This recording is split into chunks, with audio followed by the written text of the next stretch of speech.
Alors, bonjour à tous et à toutes.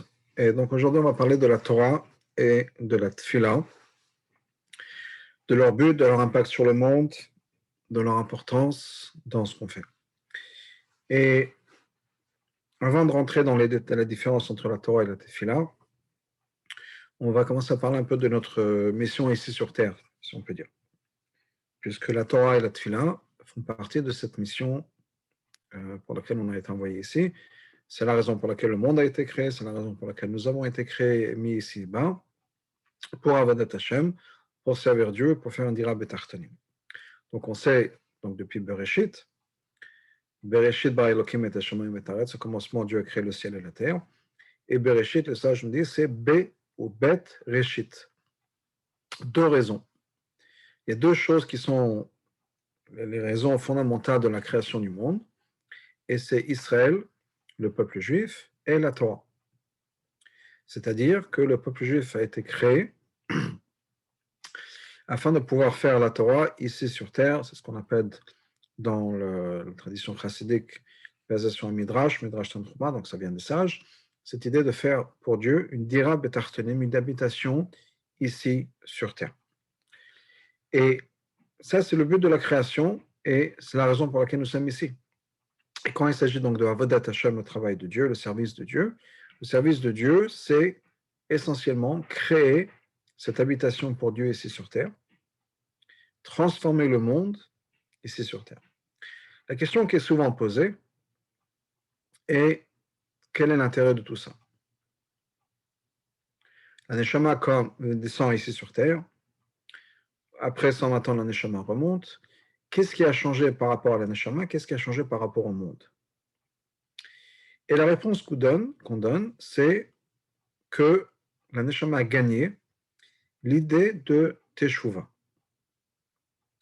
Et c'est la même réponse qu'on donne par rapport à l'histoire du monde. C'est-à-dire que le Zohar nous dit, par exemple, que quand Mashiach va venir, qu'est-ce qui va se passer? Les tzadikim vont faire Teshuvah.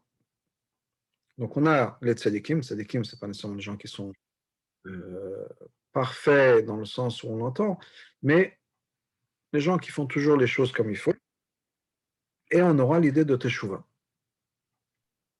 C'est-à-dire qu'on va gagner quelque chose de plus fondamental, de plus fort que ce qu'on avait avant. Ce n'est pas qu'on retourne au point zéro, parce que revenir au point zéro, ça ne sert à rien.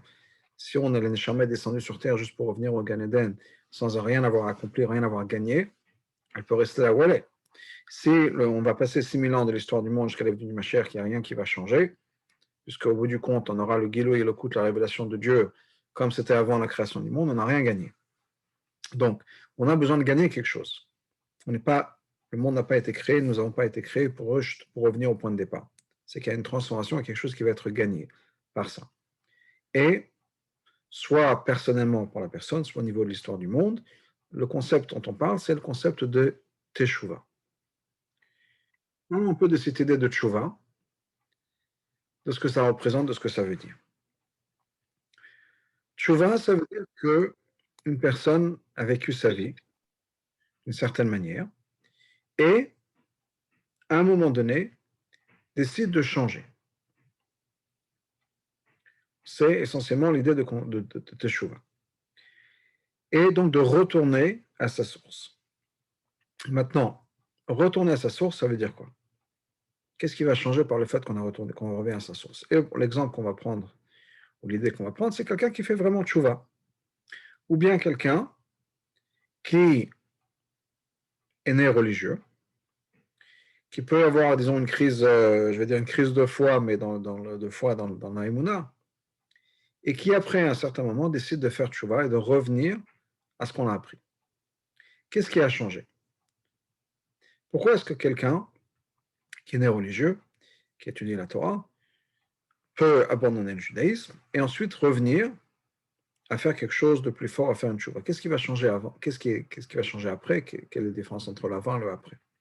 C'est qu'avant, même si la personne avait toujours étudié ce qu'il fallait, avait fait ce qu'il fallait, etc., mais il est toujours possible, et même si ça ne se fait pas, mais il est toujours possible en théorie de dire c'est comme ça qu'on m'a éduqué, ça ne veut pas dire que j'y crois personnellement, ça ne veut pas dire que j'y adhère, Ça ne veut pas dire que je m'identifie complètement avec ça. Il est possible qu'à un moment donné, je me pose des questions. Alors, où vont aller les questions? Ça dépend de chaque personne, ça dépend du parcours de chacun. Il y a des gens qui vont aller un peu plus loin que d'autres, des gens qui vont peut-être se jamais poser la question.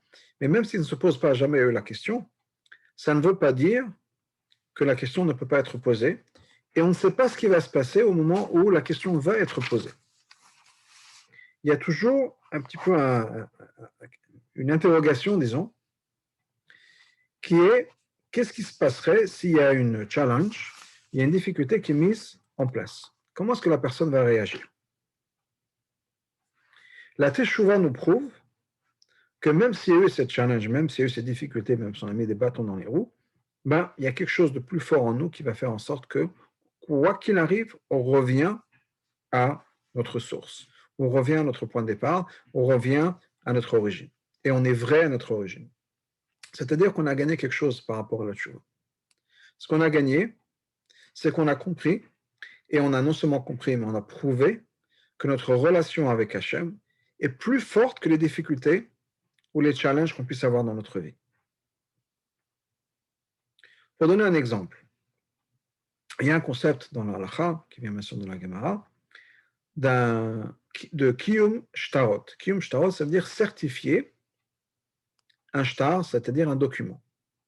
Tous les documents dans l'Halakha doivent avoir la signature de 2 témoins. En théorie, n'importe quel document qui arrive devant un Bédine, devant un Rav, on pourrait toujours dire qu'il a été falsifié, que les signatures ne sont pas des signatures qui sont vraies. On a falsifié la signature des témoins. C'est une procédure légale qui peut se faire dans n'importe quel document. Quelqu'un qui m'amène une reconnaissance de dette, et l'autre qui peut dire oui, c'est pas vrai, c'est pas un vrai, c'est un faux. Donc n'importe quel document, en théorie, a une certaine validité, c'est vrai, mais arrivé devant un Bédin, on peut toujours dire que le document n'est pas valide. Et là, on est coincé. Mais il y a un système en place, un mécanisme en place qu'on appelle Kiyum Shtaot, qui est la valider les documents, c'est-à-dire qu'on va bien vérifier les signatures qui sont sur les documents. Une fois qu'on a vérifié que les signatures sur le document sont valides, ce document qui a été challengé, sur lequel on a dit qu'il était peut-être il n'était pas vrai, ben, ce document maintenant il devient encore plus valide qu'il était avant. Pourquoi? Justement parce qu'on a posé la question, justement parce qu'il y a eu une interrogation sur la validité de ce document et qu'on a vérifié, ce document est maintenant, disons, en béton, armé, on ne peut plus dire que c'est un faux. Donc le fait qu'il y ait eu cette interrogation, qu'on a mis cette challenge devant le Bédine, le tribunal, en disant oui, ce document c'est un faux, maintenant qu'on l'a vérifié, c'est un document intouchable. C'est justement cette challenge, c'est justement cette difficulté qui a été mise devant le Bédine qui va nous permettre d'affirmer et de confirmer la validité de quelque chose. C'est la même chose dans la vie. Quand il y a des épreuves et qu'on surpasse ces épreuves-là, tout de suite ou après un certain temps, c'est-à-dire qu'on est plus fort que l'épreuve. Tant qu'on n'a pas eu d'épreuve, on ne sait pas ce qui va se passer. Mais une fois qu'on est passé l'épreuve, ça veut dire qu'on est plus fort que ça, plus fort que cette épreuve-là. Et c'est vrai dans tous les problèmes de la vie, c'est-à-dire qu'une fois qu'on a réussi à dépasser ce problème, on a compris, on avait une vie qui est beaucoup plus forte que ce qu'il y avait avant. Pour prendre un exemple extrême, et je suis bien conscient du fait que ce soit extrême, mais c'est un exemple qui va peut-être nous aider à voir des choses comme ça.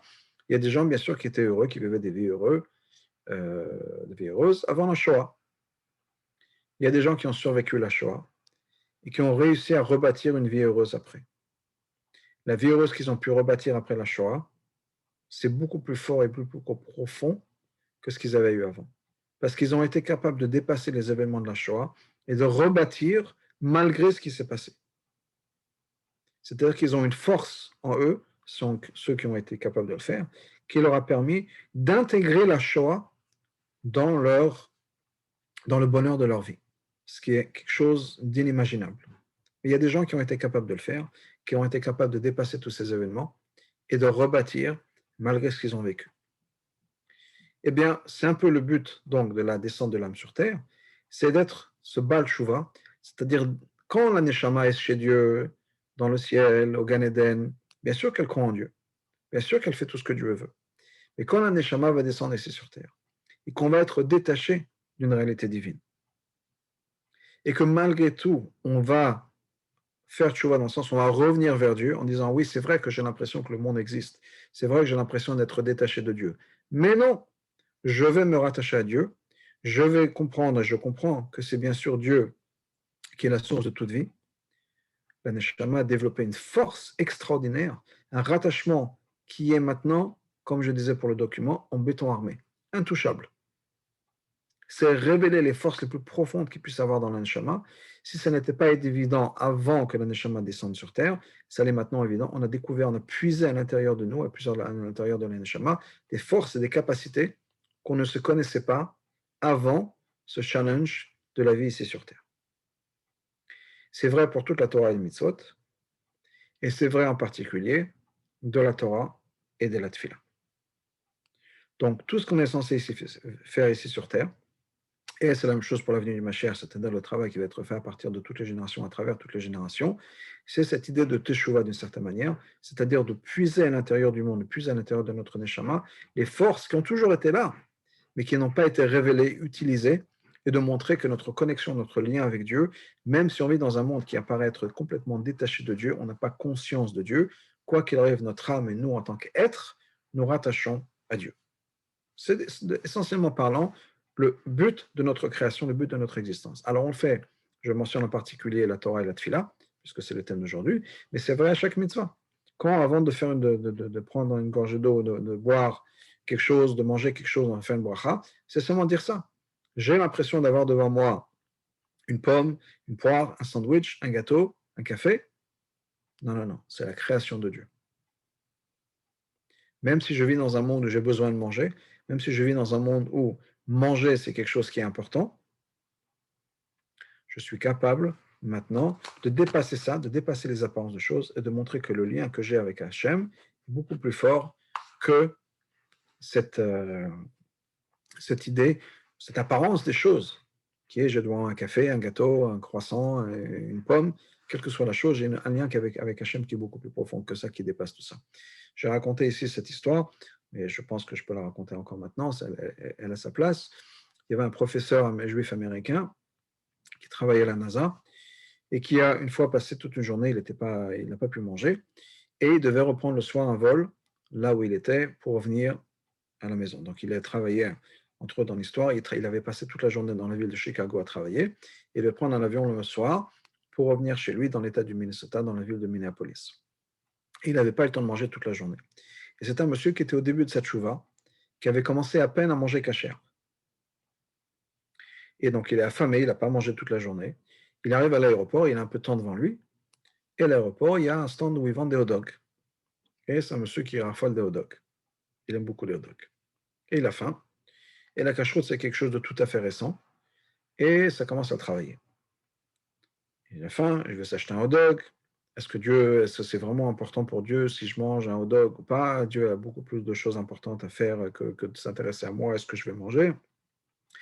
Et toutes les idées qui peuvent passer par la tête de quelqu'un qui voudrait peut-être faire une avéra, mais on est tiraillé de droite et de gauche.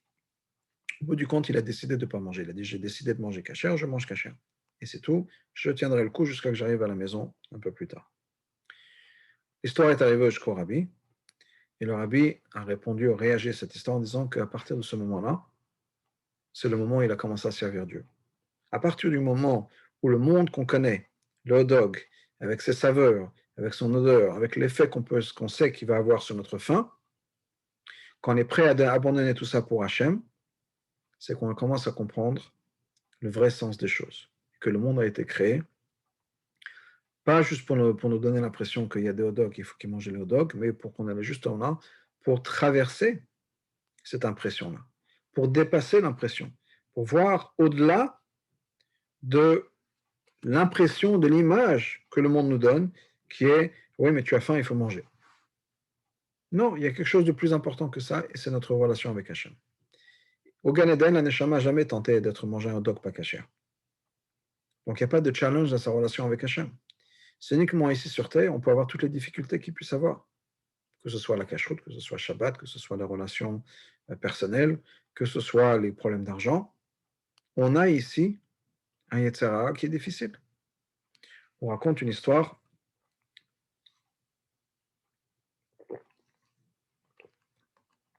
avec le Tzemar Tzedek. Le rabbi de Tzemar Tzedek, le troisième rabbi de Chabad, il y a eu dans la ville de Lubavitch, dans le village de Lubavitch, il y avait un grand incendie. Et cet incendie a détruit une grande partie du village, entre autres la maison du Tzemar Tzedek. Et en temps, ils ont reconstruit la yeshiva et la maison du Tzemar Tzedek, le Beth HaMidrash. Et le jour de l'inauguration du Beth HaMidrash, il y avait bien sûr une grande cérémonie, une grande fête, un grand pain, une seuda.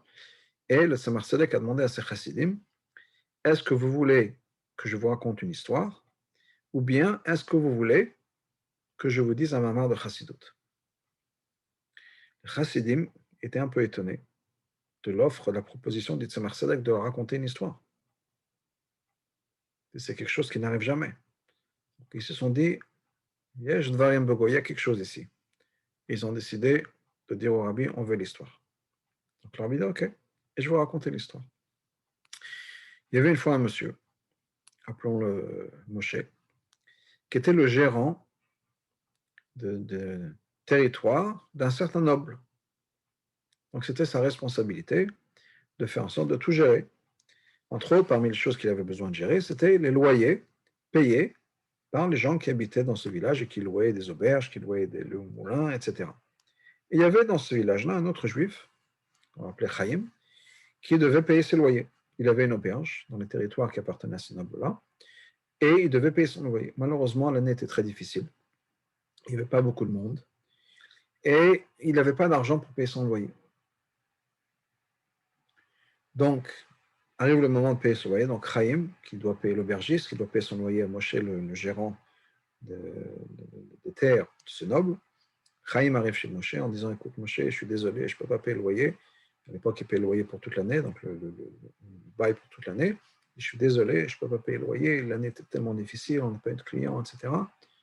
Je sais qu'il dit, écoute, je suis désolé, ce n'est pas mon argent à moi, je n'ai pas le choix. Je dois donner l'argent au noble. Il y a le compte de la région et je dois lui donner le bon compte. Et Moshe qui pleure, et Chaim qui dit, Chaim, je mélange les noms, Chaim qui dit, écoute, s'il te plaît, aide-moi. Et Moshe qui dit, je suis désolé, y a pas, si tu ne payes pas le loyer, tu dégages. Ce Chaim part chez son rabbi, qui était le rabbi de Rougine, le rabbi Israël de Rougine. Il dit, Rabbi, aidez-moi. Il dit, qu'est-ce qui se passe? Il dit, voilà, je dois mon loyer, je n'ai pas payé pour toute l'année. Et Moshe me menace de mettre à la porte si je ne paye pas mon loyer. Il dit, ok, j'arrange ça. Il envoie un message, demande à Moshe de venir. Moshe dit, regarde. Rabbi lui demande qu'est-ce qui se passe. Il dit, il n'a pas payé. Il n'a pas payé, je suis obligé j'ai des comptes à rendre au noble et je dois lui donner l'argent. Ce n'est pas mon argent à moi, ce n'est pas mon choix à moi. Rabbi dit, regarde, écoute, s'il te plaît, sois gentil, donne-lui un break. Il n'y a pas le choix. Bon, Moshe dit, ok, Rabbi, c'est bien pour vous que je le fais parce que sinon, je ne serais pas été possible. Mais l'année prochaine, ça y est, ça suffit. L'année prochaine, il faut qu'il paye. Il dit, ok. Malheureusement, l'année d'après, la même chose s'est répétée. Chaim, n'a pas eu d'argent pour payer le loyer. Il va voir Moshe en disant, je suis désolé, je sais qu'on s'était mis d'accord, etc. Mais il n'y a pas eu de clients à l'auberge, c'était une mauvaise année, etc. Il y a eu beaucoup de neige, pas beaucoup de passages, Covid. Et Moshe dit, ça suffit, basta. On s'est mis d'accord l'année dernière, je t'ai laissé tranquille, c'est pas possible. 2 ans de suite, je ne peux pas. Je dois donner l'argent en compte, je ne peux pas. Bien sûr, Chaim qui court chez le rabbi de Rougine, le Israël de Rougine, qui pleure, le rabbi qui appelle Moshe en disant, écoute, c'est pas possible. Donne-lui encore une fois un break, laisse-le tranquille. Il dit, mais rabbi, déjà l'année dernière, je l'ai fait, je ne peux pas, je ne peux plus. Ce n'est pas mon argent à moi, je dois des comptes au compte, et je ne peux pas. Il dit, s'il te plaît, je te demande de le faire pour moi. Ok, Moshe n'a pas le choix de dire, rabbi, ok, mais c'est la dernière fois. Je fais ça l'année dernière, je le refais cette année, mais c'est tout. Après, c'est moi qui vais perdre mon travail. C'est moi qui vais me retrouver à la rue. C'est pas possible. Ok. Donc, ils se mettent d'accord pour la deuxième année. Malheureusement, arrive la troisième année, c'est la même chose. Chaim n'a pas d'argent, il ne peut pas payer l'envoyé. Moshe qui lui dit, ça y est, au revoir, tu dégages. C'est pas possible. 1 an, 2 ans, 3 ans, je ne peux pas. Il faut que je trouve quelqu'un pour te remplacer, pour qu'il va payer son loyer. Tu pars de l'auberge.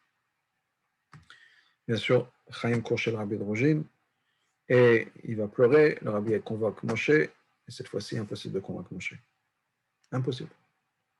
Chez des rabbis, ça y est, j'ai fait 1 an, 2 ans. Je ne peux pas, 3 ans, je ne peux pas. C'est moi qui va me retrouver à la rue, c'est moi qu'on va renvoyer. Je ne peux pas. Impossible. Je suis désolé, je ne peux pas. Et il met Chaim à la porte.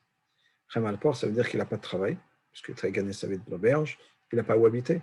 Donc toute la famille se retrouve à la rue. Et Chaim, d'angoisse, de stress, de désespoir, va mourir dans les mois à venir. Bon, c'est comme ça. Les années passent, et maintenant c'est le tour du gérant Moshe de quitter ce monde. Il arrive au Gan Eden, où il arrive au tribunal, au Bedin Shemala, tribunal céleste, et on regarde son dossier, on dit ok, très bien, quelqu'un de religieux, vous avez fait tout ce qu'il faut. Ah, attention, on trouve une tache noire. C'est quoi la tache noire? Cette histoire que Moshe a mis Chaim à la porte, et non seulement Moshe a mis Chaim à la porte, mais il n'a pas écouté le rabbi. Il n'a pas écouté son rabbi, qui lui avait dit de ne pas le faire. Il n'a pas écouté. Donc, le Bedin étudie le cas, il dit, désolé, au Gainom. Mais avec une histoire pareille, on ne peut pas te faire entrer au Gan Eden. Et Moshe qui dit, non, non, non, non, vous ne comprenez pas, vous êtes des malachim, des anges au Gan Eden, vous ne comprenez pas ce que ça veut dire l'argent, le travail, la parnassa, et que moi, j'allais risquer ma vie à moi et ma famille, etc. Vous ne comprenez pas. Et je veux être jugé par des âmes qui ont vécu sur terre, qui comprennent un peu. Bon, en haut, les malachim, ils ont regardé ça, ils ont dit, ok, très bien, c'est juste. Et on a convoqué un Bedin. Il y avait dans ce Bedin-là le Rambam, et le Rif, Rabbi Yitzhak Al-Fassi et le Bet Yosef. 3 grands qui ont vécu sur Terre. Et ils regardent le cas, ils examinent et ils disent non, désolé, pas de Gan Eden pour toi. Avec une histoire pareille, pas de Gan Eden. Et ce monsieur Moshe dit non, non, vous êtes au Gan Eden depuis trop longtemps. Vous avez oublié ce que c'est que l'argent. Vous êtes complètement perdu dans le Gan Eden. Je vais être jugé par un Rav qui maintenant vit sur terre. Toute cette histoire-là, c'est le Tzemach Tzedek qui le raconte, le 3e rabbi de Chabad. Et à ce moment-là, le rabbi arrête son histoire, se tourne vers le Chassidim en disant, à mon avis, on peut comprendre on peut comprendre Moshe. C'est difficile. Il a laissé partir 1 an, 2 ans, il a pardonné tout ça. On peut comprendre qu'après 3 ans, il a mis à la porte. Donc je pense qu'il a le droit de rentrer au Gan Eden. Et le rabbi se tourne vers le Chassidim et dit, qu'est-ce que vous pensez? Ils ont tout de suite compris que le Rav qui va être possèque ce cas-là maintenant, c'est le Tzemach Tzedek. C'est pour ça qu'il donne son opinion. Parce que ce monsieur Moshe voulait être jugé par un Rav qui est vivant maintenant. Et donc le Tzemach Tzedek a dit, il peut rentrer au Gan Eden. Il a demandé aux Chassidim qu'est-ce qu'ils pensent. Ils sont tous dit Zakai, Zakai, Zakai, il a le droit de rentrer au Gan Eden. Et donc certainement au ciel, Moshe est rentré au Gan Eden. Mais ce que je veux dire, c'est quoi? Parce qu'on vit dans un monde qui est pas le même, c'est pas le monde du Gan Eden. Mais ce qu'on veut accomplir, alors c'est Marseille qui l'a fait pour pouvoir sauver ce monsieur, ce Moshe du Gainom. Mais en fait, le travail qu'on a besoin de voir, c'est justement de traverser ça, de voir au travers, au-delà des problèmes d'argent, des problèmes de ci, des problèmes de ça, des tentations qu'on puisse avoir pour la nourriture ou pour autre, et de voir le lien qu'on a avec Hachem dans chaque chose. Ça, c'est de manière générale notre travail. Et c'est en fait le service de la tefila. C'est le travail de la tefila. La tefila, ça sert à quoi? La tefila, c'est justement le moment où on va remonter l'échelle. Je parle d'échelle parce que le Zohar nous dit que l'histoire de l'échelle dans le rêve de Yaakov, c'est un machal pour la tefila. On connaît cette histoire. Yaakov a un rêve et il voit une échelle qui a les pieds sur terre, Mutsav Arsa, qui est bien sur terre, fermement sur la terre, mais la tête touche le ciel. Et au-delà de ça, Shamaïma, ça veut dire vers le ciel, c'est-à-dire Rachid nous explique, c'est pas juste jusqu'au ciel, mais dans la direction du ciel, c'est-à-dire que ça continue. Ça continue, ça continue, ça continue jusqu'au niveau le plus élevé. Donc l'idée de la tefila, c'est quoi? C'est justement ça. On commence avec les pieds bien sur terre. On vit dans un monde autour de nous. Et peut-être qu'on a eu son café avant la tefila, en tout cas on a dormi, et on a besoin maintenant de commencer un certain travail. Et le travail, c'est plus ou moins d'éplucher, si on peut dire, notre vision du monde. On enlève les couches après les couches de notre vision du monde. On commence dans un monde qui est notre apparence, qui est très physique. C'est comme ça qu'on commence le matin. Un monde d'une réalité physique. On a dormi et on est dans le physique. Et maintenant, on a besoin d'imaginer que le monde, ce n'est pas juste physique. Le monde, il est contrôlé par Dieu. Première étape. Le monde est ce qu'il est, mais c'est Hachem qui est le patron. J'ai besoin d'argent, j'ai besoin de santé, j'ai besoin d'avoir de quoi manger, j'ai besoin d'amour, j'ai besoin de tout un tas de choses. Qui est la source de tout ça? Hachem. Pourquoi? Parce que on va parler beaucoup dans les psuké des Imra du fait qu'Hachem est le créateur du monde. Donc le monde a été créé par Hachem. Et on a besoin, psuké des Imra, c'est les branches. C'est un peu comme on coupe les branches dans un arbre, on enlève les mauvaises branches. On a ce travail à faire, de s'extriper, de faire sortir des idées conçues qu'on a dans du monde. Par exemple, une idée conçue, si une personne travaille et gagne 20 euros de l'heure, si on travaille 1 heure, on gagne 20 euros, on travaille 2 heures, on gagne 40 euros. Donc, si quelqu'un va au travail le Shabbat et qu'il est payé 20 euros de l'heure, 1 heure il a payé, il a travaillé 10 heures le Shabbat, il va recevoir 200 euros. Ah, c'est marqué dans les Sfarim que la parnassa de Shabbat, c'est pas une bonne parnassa, etc. Moi, je ne sais pas. J'ai travaillé, j'ai reçu ma paye. Qu'est-ce que ça veut dire qu'on ne reçoit pas de l'argent? Aucune idée. J'ai reçu mon argent. Il faut avoir une émouna un peu plus forte au-delà de ça, qui dit oui, c'est vrai qu'on a reçu de l'argent, mais est-ce que ça valait la peine? Qu'est-ce qui va se passer avec cet argent? Est-ce qu'il est possible que, à un moment donné, cet argent, ces 200 euros qu'on a gagnés, on va les perdre parce qu'on aura un PV ou qu'on aura quelque chose d'autre qui va se passer? C'est très possible. On ne sait pas. Donc on a besoin de sortir des choses qui font partie de notre monde, de notre environnement, d'accepter qu'il puisse y avoir une autre réalité. Et ensuite, on remonte. Non seulement il y a une autre réalité, mais cette réalité, c'est la réalité d'Hachem. Et non seulement il y a la réalité d'Hachem, mais la raison pour laquelle tout a été créé, c'est uniquement pour Hachem. Le Midrash nous dit par exemple que le monde n'aurait pas mérité d'avoir de l'or. La seule raison pour laquelle il y a de l'or sur Terre, c'est pour le Mishkan, c'est pour Hachem. Ah, entre-temps, on se sert d'or pour faire d'autres choses, des bijoux et tout un tas de choses. C'est vrai. Mais il faut comprendre que la raison pour laquelle il y a de l'or, c'est parce que c'est fait pour Hachem, pour Avodat Hachem. Donc c'est une approche dans notre tête. On a besoin de changer notre manière de voir les choses. Changer notre perspective des choses, notre perspective du monde. On connaît l'histoire de Rabbi Zouché d'Anipoli. Quelqu'un est venu le voir un jour en disant, j'avais une question dans la Mishnah que j'ai posée au Maguid de Mezrich, et le Maguid de Mezrich m'a demandé de vous en parler. Et oui, c'est quoi la question? Il dit, c'est marqué dans la Mishnah de Brachot qu'il faut remercier Dieu pour le mal comme pour le bien. Je ne comprends pas comment on peut remercier Dieu pour le mal de la même manière qu'on remercie Dieu pour le bien. Le bien, c'est le bien. Alors, je peux dire qu'on accepte le mal. Ça, je comprends. Mais de remercier Dieu pour le mal que pour le bien, je ne comprends pas. Et Rabbi Zouché qui lui a répondu, il dit, je ne sais pas pourquoi le Maguid t'a envoyé chez moi, je ne comprends pas. Il n'y a rien de mal qui m'est jamais arrivé de la vie. Maintenant, il faut comprendre que Rabbi Zouché, dans sa vie, il n'y avait que des malheurs. C'était quelqu'un qui attirait les problèmes. Il avait des problèmes de Shalom Bayit, il avait une femme qui était odieuse. Il n'avait pas d'argent. Donc des problèmes de Shalom Bayit, des problèmes de Parnassa. Mais c'était quelqu'un qui attirait les problèmes. Je vais vous raconter une histoire juste pour illustrer cette idée-là. Rabbi Zouché, une fois, était en voyage avec son frère Rabbi Elimelech. Et ils ont voulu passer la nuit dans une auberge. Malheureusement, dans cette auberge, toutes les chambres étaient déjà louées. Donc l'aubergiste leur a dit, écoutez, vous savez ce que vous pouvez faire? Dans la salle à manger, il y a un banc à côté du chauffage. Mettez-vous sur ce banc-là. C'est tout ce que je peux vous offrir. Je suis désolé, j'ai plus de chambre. Donc ils s'allongent sur le banc. Ils sont tous les deux sur le banc. Rabbi Elimelech fait face au mur. Rabbi Zouché fait face à la salle.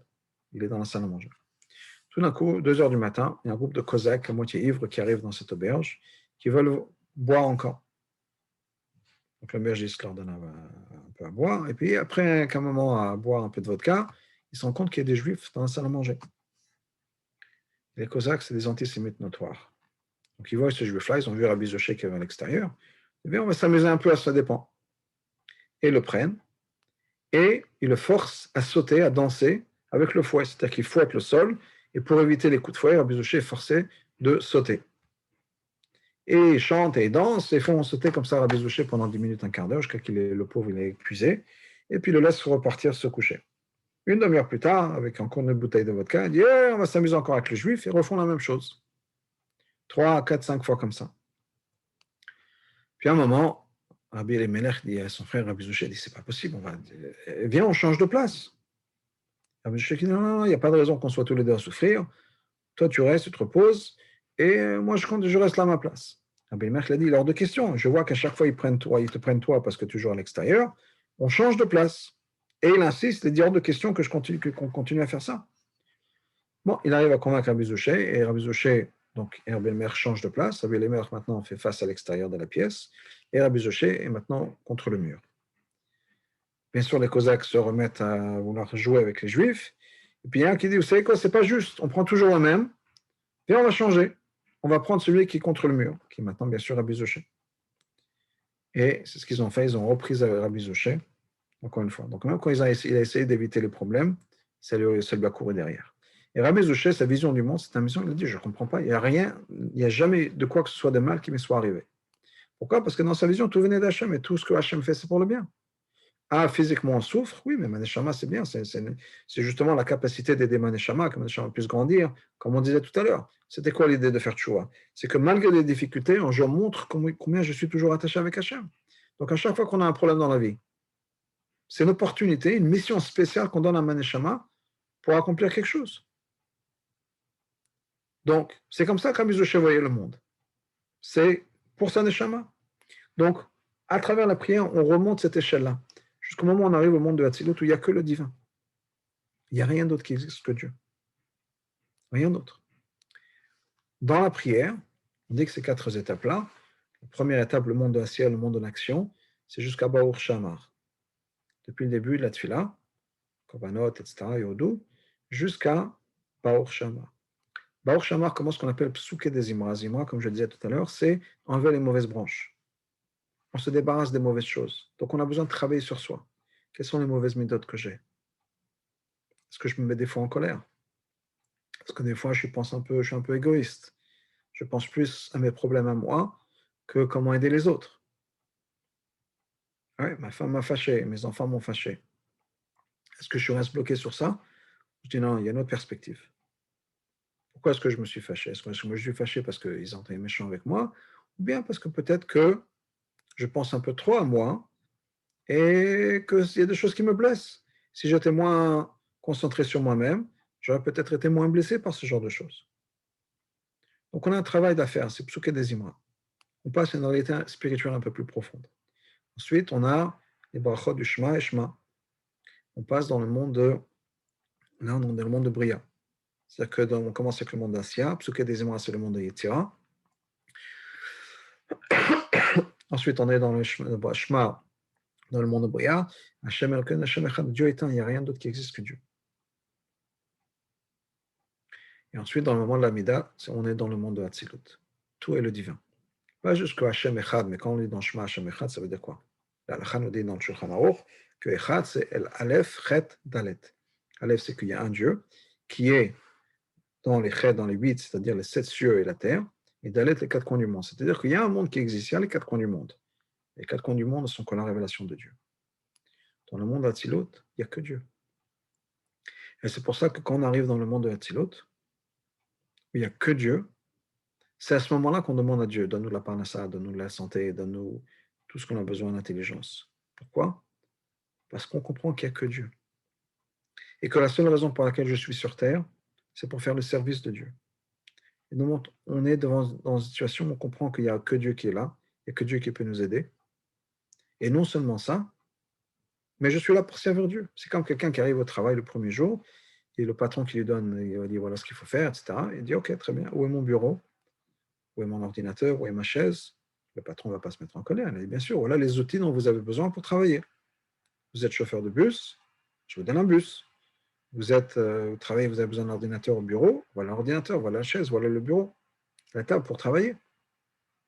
Ce n'est pas une demande extraordinaire. C'est parce que je suis là pour travailler et donc je vous demande où sont les outils de mon travail. Quand on a cette vision, on arrive à l'Amida, on est là que pour le service de Dieu. J'ai compris que mon existence n'est là que pour le service de Dieu. Je ne suis pas moi-même, je suis l'ambassadeur de Dieu ici sur Terre. Et mon travail à moi, c'est de représenter Dieu ici sur Terre. Et donc, je demande à Dieu les outils de mon travail, la santé, la parnassa, etc., puisque j'ai besoin de faire certaines choses. Mais je suis tellement focalisé, concentré sur Dieu, il n'y a rien d'autre qui existe. Et quand on a fait ça grâce à la tfila, non seulement on a dépassé la réalité du monde, mais on arrive à quelque chose d'encore plus fort que ça. Parce que là, la neshama avant de descendre sur terre, elle aussi faisait que un avec Hachem. Mais cette même neshama, arrivée sur terre, elle a des difficultés. Parce que ce n'est pas évident. Quand la neshama commence à venir sur terre, qu'on est né, un enfant, ce n'est pas évident de ne voir que Hachem. On a besoin de travailler sur soi. Et c'est un travail difficile, c'est un vrai travail qui demande beaucoup de temps. Donc, c'est un travail qui demande du temps, c'est un travail qui demande des efforts, c'est un travail qui demande de la concentration. Mais au bout du compte, ce travail de la tfila, c'est quelque chose qui va faire en sorte que notre neshama est encore plus forte qu'avant. Donc, non seulement on revient au monde de Hatzilut où il n'y a que Hachem, mais il est possible que j'oublie ça. Mais si on a fait son travail, on fait son travail comme il faut à travers la tfila, non seulement il n'y a que Hachem, et c'est impossible que je l'oublie. Parce que j'ai travaillé sur moi et avec mon corps et avec ma réalité, avec ma conscience, pour découvrir qu'il n'y a que Hachem. Donc je ne peux plus l'oublier. On ne peut plus l'oublier. C'est quelque chose que j'ai compris, que j'ai acquis, qui fait partie de moi-même. Je ne peux plus changer ça.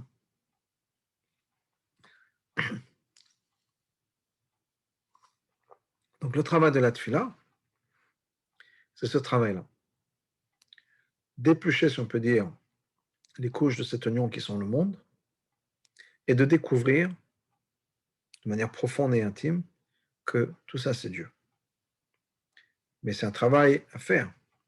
Le Rabbi Yitzhak de Berditchev avait dit une fois, il y a des gens qui disent qu'ils croient en Dieu. Moi, je le sais. Parce qu'effectivement, de le dire les mots, c'est facile. Mais de vraiment vivre une réalité où il n'y a que Hachem, c'est un travail difficile. On connaît l'histoire du Maguid de Mezrich, qui avait dit à quelqu'un lui avait posé la question, comment ça se fait que ça vous prend tellement de temps la tefila? Et il a dit, je sais, j'imagine, cette personne avait demandé au Maguid que vous priez avec toutes les kavanot du Harizal, etc., tout ce qui est marqué dans la Kabbalah auquel il faut penser, je suis tout à fait d'accord. Et moi-même, je fais la même chose, mais ça ne me prend pas longtemps. La tefila ne me prend pas autant de temps que vous. Vous priez pendant des heures et des heures. Qu'est-ce qui vous prend tellement de temps? Et le Maguid n'a pas répondu tout de suite à la personne. Et d'abord, il demandait à la personne, dit, qu'est-ce que tu fais comme travail? Comment tu gagnes ta vie? Donne-moi un peu ton emploi du temps. Et ce monsieur a dit au Maguid, voilà, c'est très simple, j'ai un petit magasin. On a une épicerie ou un magasin, un peu de tout, dans notre village. Généralement parlant, c'est ma femme qui tient le magasin. Moi, j'étudie la Torah toute la journée. De temps en temps, je l'aide, mais généralement, c'est elle qui tient le magasin. Moi, j'étudie la Torah. La seule chose, c'est que 2 fois par an, je vais aux grandes foires, grandes expositions. Donc, ça me prend à peu près 3-4 semaines, 2 fois par an, au moment du printemps et au moment de l'automne, où je prends la charrette, je voyage, ça prend à peu près une semaine pour aller à la grande ville où il y avait la grande foire, c'était la ville de Leipzig.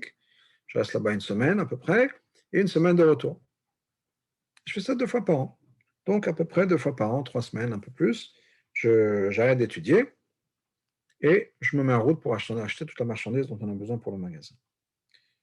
Et le Maguid dit au Maguid, ça fait une vingtaine d'années que je fais ça. Et le Maguid dit à ce monsieur, je ne te comprends pas. Après 20 ans que tu fais ça, tu n'as plus besoin de te déplacer. Reste chez toi dans ton bureau, tu t'assieds sur une chaise et tu réfléchis. Tu fermes les yeux, tu t'imagines prendre la route, tu t'imagines dans la charrette, Tu imagines à chaque fois la manière dont la charrette avance, etc. Tu vois déjà à l'horizon, tu connais la route, tu vas voir quand tu arrives devant la ville de Leipzig, tu vois le paysage, on peut dire, de la ville de Leipzig, tu connais les bruits, les odeurs, les sons de cette ville-là, tu sais dans quelle auberge tu vas être, tu connais déjà les gens, etc. Tu connais les repas, tu connais les fournisseurs. Imagine tout, dans tous les détails, tu t'imagines tout. Il dit, je suis sûr qu'en quelques heures, tu as tout fait. Tout ton voyage, tu l'as fait. Pourquoi est-ce qu'il faut que tu te déplaces? Et ce monsieur qui répond à ma guide, mais monsieur le rabbin, si je veux gagner de l'argent, il faut que j'ai la marchandise. Pour avoir la marchandise, il faut que je me déplace, ça prend du temps. Je ne peux pas juste imaginer que j'ai la marchandise. Et le guide lui a dit, c'est exactement la même chose pour la prière. On peut penser à ce qui est marqué dans le livre de Kabbalah, voilà ce qu'il faut penser quand on fait la prière. Oui, ça va vite. Mais pour vraiment avoir la marchandise, pour pouvoir vraiment gagner, il faut se déplacer, ça prend du temps. Donc la prière, comme la Chassidoute nous explique, c'est pas juste dire des mots, c'est pas juste penser à certaines choses, c'est vraiment le vivre, créer une transformation à l'intérieur de soi-même, où on voit le monde de manière différente. Alors chacun à son niveau, chacun à sa manière. Mais l'idée générale de la prière, c'est voir le monde de manière différente. Au niveau le plus basique, c'est j'ai un problème et je sais que la solution de mon problème, c'est Hachem, donc je me tourne vers Hachem. Un niveau un peu plus sophistiqué, plus fin et plus profond, c'est mon problème, c'est Hachem, dans le sens où c'est Hachem qui m'envoie ce problème, et donc ce n'est pas un problème. Mais à moins de réfléchir, à moins de voir ça pas comme un problème, mais comme une chance de faire quelque chose de différent, comme un message dans ma vedette Hachem. Donc c'est une réflexion, comme je disais, on enlève, on a l'impression que le monde existe de manière indépendante de Dieu.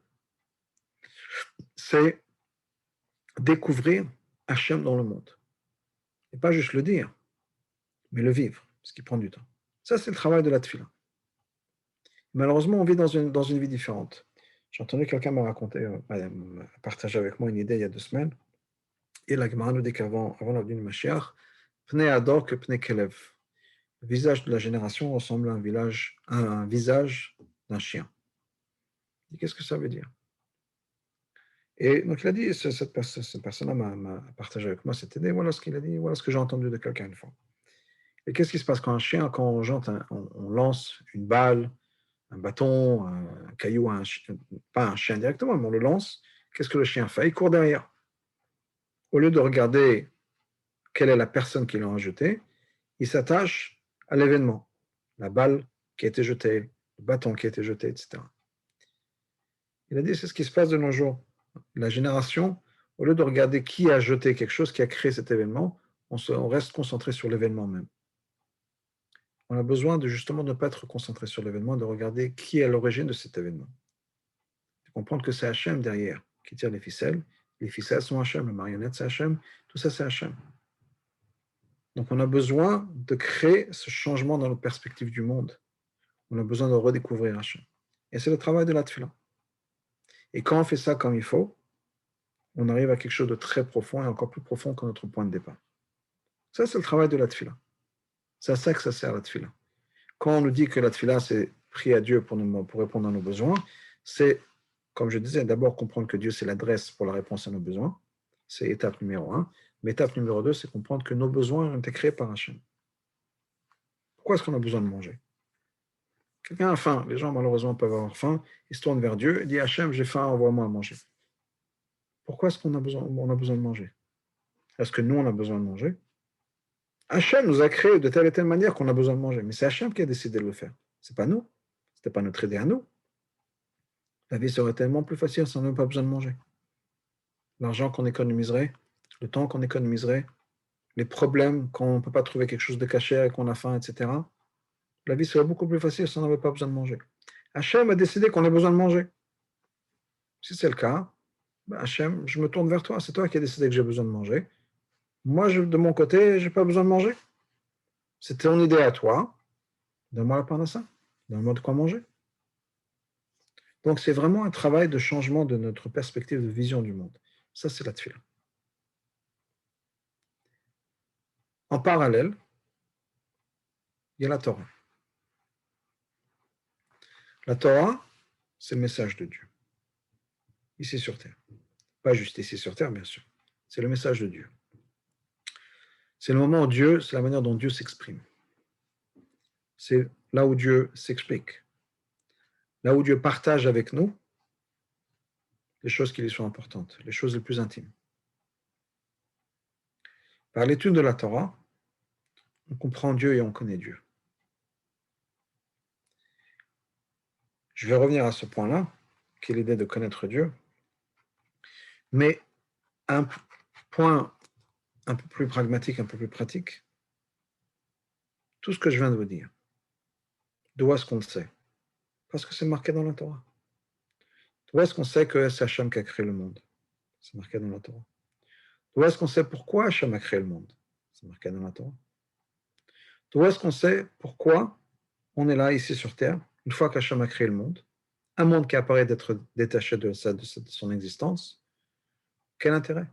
Peut-être que si Dieu a créé le monde de manière à ce qu'on ne se rend pas compte de sa présence, c'est ce qu'il voulait. Qui nous dit qu'il faut aller chercher Dieu? Qui nous dit qu'on a besoin de se rattacher avec lui? Qui nous dit qu'on a besoin de faire cette idée de dire Abetartonim, de révéler Dieu ici sur terre? Si Dieu s'est caché, point final. Qui nous dit qu'il faut aller le chercher? Là, c'est la Torah. Donc, à un niveau pratique, la Torah nous donne l'information. On a besoin de savoir ça. On parle de la tefila. J'ai parlé pendant presque 45 minutes, un peu plus de la tefila. Mais toute cette information dont on a parlé, c'est la Torah qui nous la donne. Sans la Torah, on n'aurait jamais su qu'on est là pour une raison, pourquoi le monde a été créé, et qu'on a justement ce travail à faire, qui est d'enlever ces couches de réalité superficielle pour découvrir la réalité, la vraie réalité qui est l'existence de Hachem. Et qu'on est là ici sur Terre pour découvrir l'existence de Hachem et pour révéler l'existence de Hachem. Donc sans la Torah, on n'aura pas eu ça. Donc la Torah est le guide à ce niveau-là, qui va nous indiquer notre mission sur Terre, qui va nous dire comment y arriver, qui va nous donner les moyens d'arriver à la mission qu'Hachem nous a donnée. Mais n'oublions pas que la mission qu'Hachem nous a donnée, c'est de transformer notre perspective du monde et de transformer le monde. Donc, d'une certaine manière, qu'est-ce qui va faire en sorte qu'on amène Mashiach? On va faire en sorte que les tzadikim font teshuvah, si on peut dire que notre âme découvre cet aspect de teshuvah. C'est grâce à la prière, parce que c'est le travail à faire. Grâce à la Torah nous donne l'information, la Torah nous donne les moyens, la Torah nous dit voilà comment procéder, voilà ce qu'il faut faire, voilà le but, voilà les étapes. Mais avant tout ça, n'oublions pas que le but, c'est de créer, avoir un impact sur le monde. Maintenant, je reviens à un autre point sur la Torah, un point essentiel sur la Torah, qui est cette idée que Dieu voulait être connu. On dit dans Patach Eliyahu, dans le Zohar, que Dieu nous a révélé la Torah pour être connu. La Torah, je vous ai dit, c'est l'autobiographie de Dieu. Imaginons notre époux, notre épouse, qui dit à son partenaire, et voilà, tout ce que tu veux savoir sur moi, je l'ai écrit. Qu'est-ce qui me ferait plaisir pour mon anniversaire? Qu'est-ce qui est important pour moi? Quelles sont mes couleurs préférées? Quelles sont les fleurs que j'aime et les fleurs que j'aime pas? Les bijoux que j'aime, les bijoux. Tout a été écrit. Et la même chose, un homme qui s'est mis sur papier. Ce qu'on cherche, la relation la plus profonde, la plus intime, c'est quoi? C'est quand quelqu'un partage avec nous des secrets intimes, on partage de sa personne. C'est à ce moment-là, c'est pendant ces moments de partage de choses profondes et personnelles, pas juste partager ce qu'on a eu pour le petit déjeuner hier, même si c'est important. Mais quand on partage de soi, on s'ouvre aux autres, je parle d'époux, d'épouses, de personnes dans la famille ou d'amis très proches, c'est à ce moment-là qu'on crée un lien très profond. Quand on partage des choses personnelles et qu'on est à l'écoute de ces choses personnelles. Parce que si on n'est pas à l'écoute, ça ne va pas durer longtemps le partage. Donc quand on est à l'écoute de ces choses personnelles, c'est à ce moment-là qu'on se sent connecté et qu'on se sent lié de manière intime. Notre relation avec Dieu, c'est à ce moment-là, c'est qu'on étudie la Torah. Dieu s'est révélé, s'est ouvert à nous dans un livre qu'on appelle la Torah. Alors bien sûr, maintenant, c'est des milliers de livres, parce qu'on a du mal à lire entre les lignes. On a besoin de vraiment tout nous expliquer dans les détails les plus menus. Mais dans la Torah, Hachem s'est exprimé, dit voilà les choses qui sont importantes pour moi. Voilà ce que je cherche dans la vie. Voilà ce sont mes buts, ce sont les idéaux que j'ai dans ma vie, mes aspirations, ce que j'attends de vous, ce que j'attends d'une relation avec toi. Tout est marqué. Est-ce qu'on est à l'écoute? Est-ce qu'on cherche vraiment à développer cette relation intime avec Dieu? On dit, ok, c'est super, j'ai ce livre-là. Ou quand j'aurai besoin d'informations pratiques, arrivera le jour de notre anniversaire de mariage, je regarderai quelle fleur t'acheter, mais entre-temps, ça ne m'intéresse pas beaucoup. C'est pas comme ça qu'on développe cette relation. Développe cette relation, ça veut dire, s'il y a un livre qui va tout me dire sur toi, que je t'aime, je devrais connaître ce livre par cœur. Je devrais le lire d'un bout à l'autre. Si on a vraiment cette réalisation de ce que la Torah représente et du cadeau que Dieu nous a donné. Donc, c'est vraiment Matan Torah, c'est ça. Voilà. Les sages nous disent dans la Gemara, dans Shabbat, que le premier mot de la Seret Diborot, Anochi, c'est l'initiale de 4 mots. Ana, Nafshi, Ktavit, Yavit. Ana, de Aleph, de Anochi, Nafshi, le nom de Anochi, Ktavit, le Chaf, et Yavit, le Yud. Ce qui veut dire, moi-même, je l'ai écrit et je l'ai donné. Que c'est Dieu lui-même qui a écrit les 10 commandements sur les Luchot et qui nous les a donnés. Mais la Chassidut a une lecture un peu plus profonde de ces mêmes 4 mots. Ana, moi, Nafshi, mon âme, Ktavit, les écrits, Yavit, j'ai donné. J'ai donné mon âme dans les écrits. Je me suis révélé dans ces écrits dans la Torah. Donc si on veut connaître Dieu, c'est dans la Torah. Et on a cette opportunité de l'avoir, de l'étudier la Torah. Donc quand on étudie la Torah, ce n'est pas juste l'information, c'est la relation avec Dieu. Dieu s'ouvre à nous. Comme je disais tout à l'heure, imaginons un époux, une épouse qui a écrit un livre, on dit voilà, j'ai tout mis sur écrit, chérie. Et que cette personne se dit ah, ok, super, et on le met de côté. C'est qu'on n'a pas compris. Donc on a dans la Torah cette possibilité de se lier de manière très intime et profonde avec Dieu, de développer une relation intime et profonde avec Dieu. Et comment ça va s'exprimer? Dans ce qu'on appelle la tefila. La tefila, c'est encore une fois, c'est pas juste limité à la prière quand on va lire le livre de prière. C'est une approche à la vie, c'est une manière de voir les choses qui est de réfléchir, de prendre conscience à chaque moment, quelle est ma mission sur terre, quel est le message de Dieu. De vivre avec Dieu.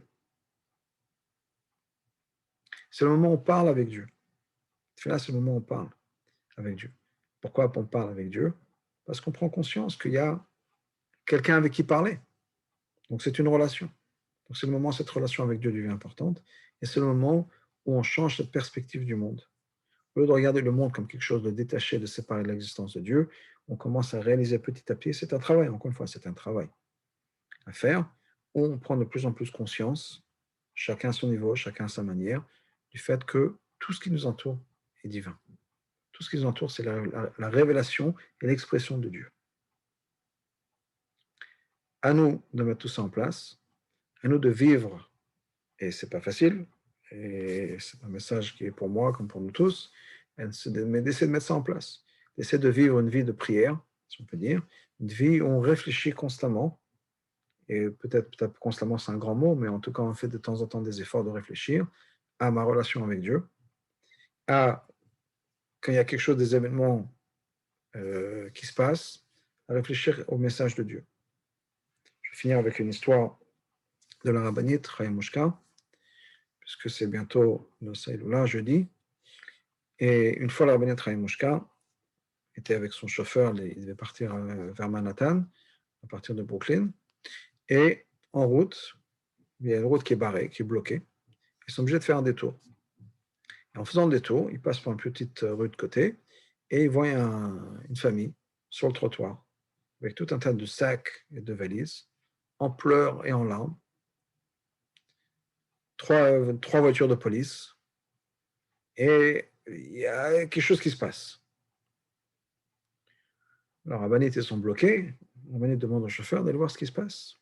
Le chauffeur va, il revient, il explique à la Rabbanit, voilà, il y a une famille juive, russe, que le propriétaire va mettre à la porte parce qu'ils n'ont pas payé leur loyer depuis quelques mois. Et voilà ce qui se passe. Donc, ils sont tous à la porte.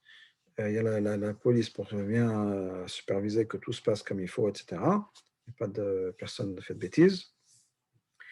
Et ils se retrouvent à la rue, d'où la famille avec ses affaires en train de pleurer. Rabbanit demande à son chauffeur, regarde combien ils ont besoin. Le chauffeur va, il revient avec une telle et telle somme. Là, c'était 3 mois de loyer qu'ils doivent. La rabbinite avait son chéquier avec elle, elle écrit un chèque. Et le donne au chauffeur, dit va payer le loyer, qu'il puisse rentrer chez eux. Bon, donc le chauffeur va, donne l'argent à l'agent de police qui regardait un peu tout ça, et ils peuvent réintégrer leur appartement, tout va bien.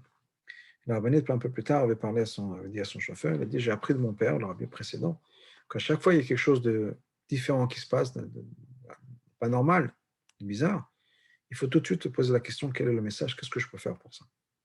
Et ici, aujourd'hui, qu'est-ce qui s'est passé? Notre rue habituelle a été bloquée. On devait passer par une certaine rue, c'est bloqué, ils faisaient des travaux. On a dû faire le détour pour passer justement devant cette famille-là qui était mise à la porte. C'est que c'était un message de Dieu qu'il fallait intervenir. D'où mon intervention. Donc, c'est cette vision-là, de toujours s'interroger, comment est-ce que je peux faire passer la volonté de Dieu? Quelles sont mes opportunités? Et c'est ça le travail de la Tfila. Regarder le monde de manière différente. Trouver Dieu à travers chaque chose. Encore une fois, on a besoin de la Torah pour nous donner ces guides. Sans Torah, on ne saura pas quoi faire. Donc on a besoin d'avoir les deux. La Torah nous donne le guide et l'union avec Dieu. Et la Tfila, c'est le travail que nous faisons pour intégrer le message de la Torah dans notre vision. Voilà pour aujourd'hui. Si vous avez des questions. Oui. Oui, Oui. j'ai une question. Mhm. Donc en fait, la tfila et la Torah, ça reviendrait un peu comme au shtar, au contrat qui passe devant le Beit-Din, qui devient intouchable, c'est ça? Exact, exact. C'est le travail de. La raison pour laquelle le Neshama descend, c'est quand on met en question le contrat. Et le travail de la prière, c'est justement de valider ce contrat qui devient maintenant intouchable. Mais comment on peut dire qu'un humain, il est intouchable? Comment C'est comprendre Neshama. C'est la Neshama qui est intouchable. Ah, Notre on peut toujours faire des hommes. Mais c'est vrai que la Neshama a révélé des forces qu'elle avait en elle, qu'elle ne se connaissait pas quand elle était au Gan Eden avant de venir ici sur Terre. d'accord. D'accord. Razak, Merci beaucoup. Israël, des bonnes nouvelles. Amen. Kol tov.